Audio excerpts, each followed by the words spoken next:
കനത്ത കാറ്റിലും മഴയിലും കണ്ണൂർ പെരിങ്ങോം CRPF ക്യാമ്പിൽ നിരവധി മരങ്ങൾ കടപുഴകി വീണു. ക്യാമ്പിനകത്ത് കാലങ്ങളായി നട്ടുനനച്ച് പരിപാലിച്ചിരുന്ന മരങ്ങളാണ് വീണത്.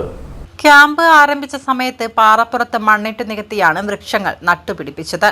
മരം വീണ് ഡ്രൈനേജ് പൈപ്പുകൾ, മതിലിന്റെ ചില ഭാഗങ്ങൾ, കേബിളുകൾ എന്നിവ തകർന്നു. പെരിങ്ങോത്ത് CRPF ക്യാമ്പ് ആരംഭിച്ച കാലത്ത് ഏക്കർ കണക്കിന് പാറപ്രദേശത്ത് തണലിനും സൗന്ദര്യത്തിനുമായി മണ്ണിട്ട് നികത്തി വളർത്തിയ തണൽ മരങ്ങളും മറ്റുമാണ് കടപുഴകി വീണത്.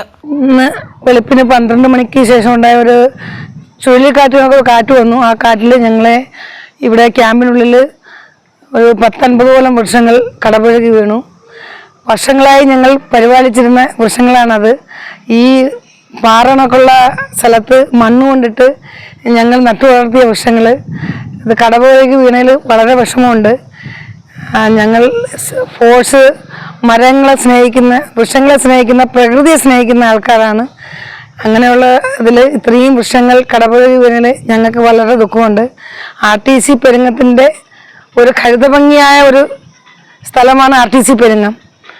ആ സ്ഥലത്ത് ഇത്രയും വലിയ വൃക്ഷങ്ങൾ കടപുഴകിയതിൽ ഞങ്ങൾക്ക് വളരെ ഖേദമാണ്.